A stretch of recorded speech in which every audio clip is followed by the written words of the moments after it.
안녕하세요, 코비에TV입니다. 오늘 제가 준비한 무서운 이야기는 두 가지인데요. 그중 첫 번째 들려드릴 이야기는 이미 각종 인터넷 커뮤니티에서 한 번쯤은 다 이슈가 돼서 돈 적이 있는 괴담인데요. 바로 영등포 모텔 괴담입니다. 이미 아시는 분들도 계실 거고 아마 모르시는 분들도 많을 텐데요. 오늘도 한번 제 방식대로 오싹함을 한번 전달해 드리도록 하겠습니다. 그럼 지체 없이 첫 번째 이야기 바로 시작할게요. 어느 온라인 커뮤니티 게시판에 영등포에 있는 모텔에서 귀신을 봤다고 하는 경험담이 하나 올라오게 되는데요. 내용은 이렇습니다. 이 사건 당시에 사연 당사자 남성분께서는 부산에 살고 계셨고요. 여자친구는 서울에 거주하고 있어서 굉장히 장거리 연애를 하고 있었다고 합니다. 그런데 이 두 분이 만난 지 300일이 막 지난 시점이라서 이 남자분께서 서울로 상경을 해가지고 여자친구랑 만나서 데이트를 하게 됐대요. 그렇게 서울에서 만난 둘은 한강공원변에서 저녁 늦게까지 치맥을 먹으면서 서로 그 분위기를 즐기면서 데이트를 하고 있었다고 해요. 그리고 영등포 시장 쪽에 있는 모텔에 가서 하룻밤을 같이 보내기로 합니다. 어느 모텔인지 정확하게 상호명은 밝힐 수 없지만 영등포 시장 쪽에 위치한 한 모텔이라고 하더라고요. 아무튼 여자친구랑 이제 모텔에 들어서서 이제 방값을 결제하고 방을 잡으려고 하는데, 안녕하세요, 여기 혹시 방 가격이 어떻게 돼요? 일반실은 5만원이고 특실은 6만원만 주세요. 그런데 이제 두 커플은 굳이 특실은 필요 없을 것 같아서 일반실을 달라고 했대요. 그런데 모텔 카운터에 있는 그 직원분께서 자꾸 어차피 10,000원 차이밖에 안 나는데 그냥 특실로 들어가시라고 이렇게 자꾸 특실을 권유를 하더래요. 그래서 이 남성분께서는 굳이 특실 들어가고 싶은 마음이 없어가지고 지갑에서 5만원을 꺼내서 드리면서 그냥 일반실을 달라고 했다고 합니다. 그런데 직원분께서 그 5만원짜리 지폐를 받고서는 결제 카드 아니고 현금으로 하시네. 현금으로 하셨으니까 그냥 특실로 드릴게요. 이렇게 말을 하면서 특실 키를 주더래요. 그런데 키에 적힌 호수는 607호였고 이젠 그 커플은 이게 웬 떡이야 하고 엘리베이터를 타고 6층까지 올라갔다고 합니다.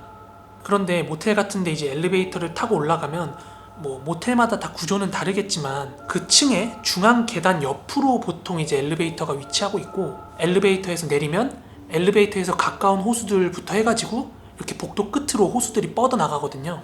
그런데 그 커플들이 받은 607호 키를 따라서 호수를 찾아가니까 607호 방이 완전히 이제 복도 끝에 있는 방이었대요. 그리고 그 607호 옆으로는 작은 창고 같은 게 하나 있더랍니다. 그런데 한참 좋을 시기에 장거리 커플들이 모텔방 들어서면서 수상하고 이상하고 그런 걸 느끼겠어요? 막상 또 607호 방에 들어갔더니 시설이 그렇게 좋더랍니다. 깨끗하고요. 그렇게 방에 들어선 커플은 이제 샤워를 깨끗하게 마치고 침대에 편안하게 누워가지고 이제 모텔에 있는 큰 TV 있잖아요. 그 TV로 영화를 틀어서 시청을 하고 있었다고 합니다. 그때 그 커플이 틀었던 영화는 인시디어스라는 영화인데 영화에 대한 정보는 전혀 모르고 평점이 높아서 그냥 틀어놨다고 해요. 그런데 이제 영화를 보던 중에 치맥도 마셨겠다, 오랜만에 데이트도 했겠다, 여자친구가 좀 피곤했나봐요. 이렇게 먼저 졸다가 잠에 들더래요. 그런데 당시에 그 남자분께서 담배를 끊었다가 다시 피고 있었던 상황이었대요. 아무래도 장거리 커플이니까 그런 걸 숨기기가 좋았겠죠. 그런데 여자친구가 아주 깊이 잠이 든 것 같아서 담배 생각이 나가지고 혼자서 이제 방을 나가서 담배를 한 대 피고 오려고 나갔대요. 그렇게 방을 나가서 엘리베이터 앞에서 담배를 한 대 피웠다고 합니다. 그리고 나서 다시 방으로 들어갔는데 굉장히 소름 돋게도 분명히 나갈 때 영화를 정지를 시켜놓고 나갔대요, 리모컨으로. 그런데 그 인시디어스라는 공포영화에서 귀신이 등장하는 장면이 무슨 렉 걸린 것 마냥 계속 그 장면이 반복이 되고 있더래요. 문을 들어와서 그런 장면을 목격하고 있는데 잘 걸어놓았던 옷걸이 옷이 갑자기 뚝 하고 떨어지더랍니다. 보통 모텔 같은 데 가면 창문 안 열고 에어컨만 켜니까 어디서 바람이 세게 불거나 그럴 건덕지도 없는데 멀쩡히 잘 걸려있던 옷이 뚝 떨어진 거예요. 그리고 나서 TV에서 반복돼서 나오는 그 귀신의 장면이 무서워가지고 TV를 껐다고 합니다. 그런데 그렇게 PC랑 TV를 끄고 나니까 또 오싹하게 느껴졌던 게, 분명히 음량은 들어와 있는데 화면만 반복되고 있던 게 뭔가 섬찟하더랍니다. 방금 전까지 말씀드린 상황들만 보면 일상 속에서 우연찮게 있을 수 있는 상황 같아요. 이 사연의 남자분이 좀 예민했을 수도 있고요. 그런데요, 진짜 무서운 건 지금부터 시작입니다. 이제 그 분위기랑 상황에 압도된 남자친구분께서 너무 무서우니까 옆에서 자고 있던 여자친구를 흔들어서 깨웠대요. 그런데 여자친구를 흔들어서 깨우자마자 일어난 여자친구가 자기야 빨리 짐 챙겨 얼른 나가자 하면서 얼른 이 방을 나가자고 하더래요. 자기는 도저히 이 방에서 잘 수가 없다고 막 짐을 챙기기 시작하더래요, 여자친구가. 그런데 여자친구가 그렇게 혼비백산하니까 남자친구분도 이제 여자친구를 따라가지고 허겁지겁 옷을 챙겨가지고 둘이 같이 그 방에서 나왔대요. 그리고 나서 같이 엘리베이터를 탔는데 여자친구가 하는 말이 소름 돋습니다. 오빠 담배 피고 들어왔지? 라고 이야기를 시작하는데 남자친구는 당시에 이제 속으로 뭔가 여자친구가 자는 척하고 날 지금 골탕 먹이려고 하거나 어떤 이벤트를 준비했나? 뭐 이런 식으로 생각을 하고 있었대요. 그런데 이어서 여자친구가 계속 얘기를 합니다. 나 피곤해서 먼저 잠들었잖아. 그런데 오빠가 담배 피러 나가는 것까지 다 느꼈다? 근데 오빠가 나가자마자 어떤 여자가 들어오는 소리가 들리더니 미친듯이 웃으면서 방을 돌아다니는 거야. 계속 미친듯이 웃으면서 돌아다니니까 나도 정신이 돌아오는데 몸이 차마 안 움직이더라고. 그리고 나서 오빠가 다시 들어올 때 깍 하고 여자 비명소리가 들렸거든? 그 비명소리가 방 밖으로 나간 게 아니라 방 구석지에서 들리고 있더라? 그래서 나가자고 한 거야, 오빠. 아직 방에 있는 것 같아.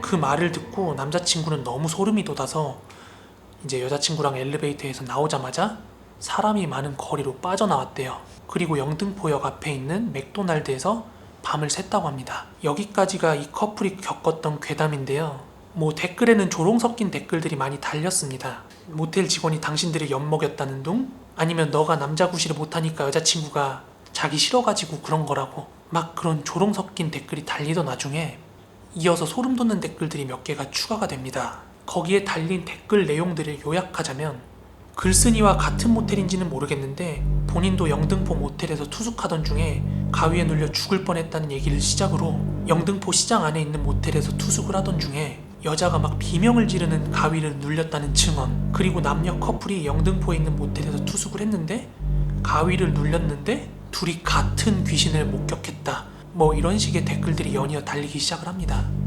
그런데 이 댓글들이 뭔가 신빙성을 얻었던 이유는 댓글을 달았던 모든 사람들이 공통적으로 비명을 지르는 여자에 대해서 언급을 했다는 점입니다.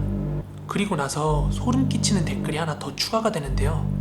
범죄자 유영철이 범죄를 저질렀던 모텔이 영등포에 있는 모 모텔이라는 그런 위키디피아의 글을 캡처를 해가지고 댓글을 답니다.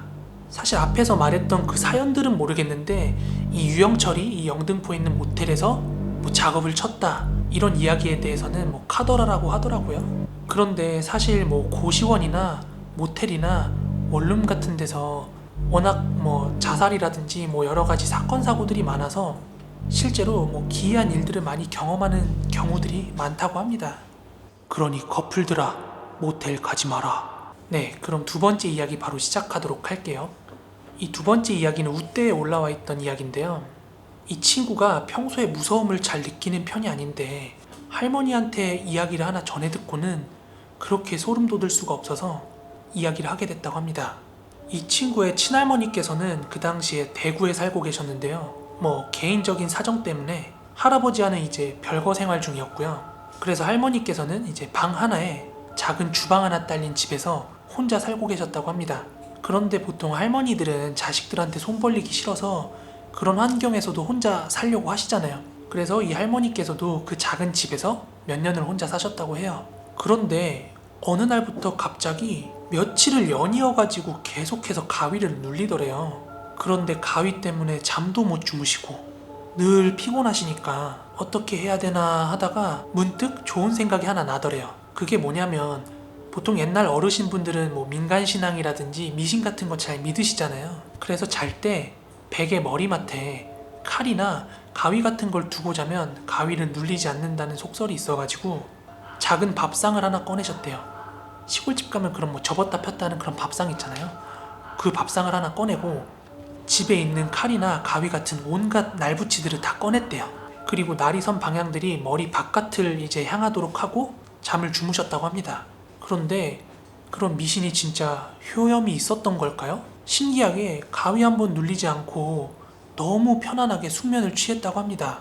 이제 그렇게 눈을 뜨신 할머니가 너무 이제 개운하게 일어나가지고 일어나서 아침도 하고 이제 펴놨던 밥상도 정리하고 하려고 잠자리에서 일어나는데 기겁을 했다고 합니다. 다름 아니라 그 밥상 위에 깔아놨던 가위며 칼이며 여러 가지가 있었는데 자기 전에 분명히 바깥 방향으로 펼쳐놓고 잤는데 가운데 있던 과도 하나가 날이 할머니 머리 쪽을 향하게끔 뒤집어져 있더랍니다.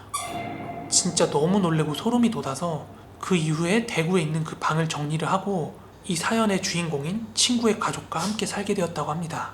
네, 오늘 준비한 무서운 이야기는 여기까지고요. 재밌게 들으셨다면 구독, 좋아요 한 번씩만 부탁드리고요. 오늘도 좋은 밤 되시고요. 저는 다음 영상에서 인사드리겠습니다. 이상 코비의 TV였습니다. 감사합니다.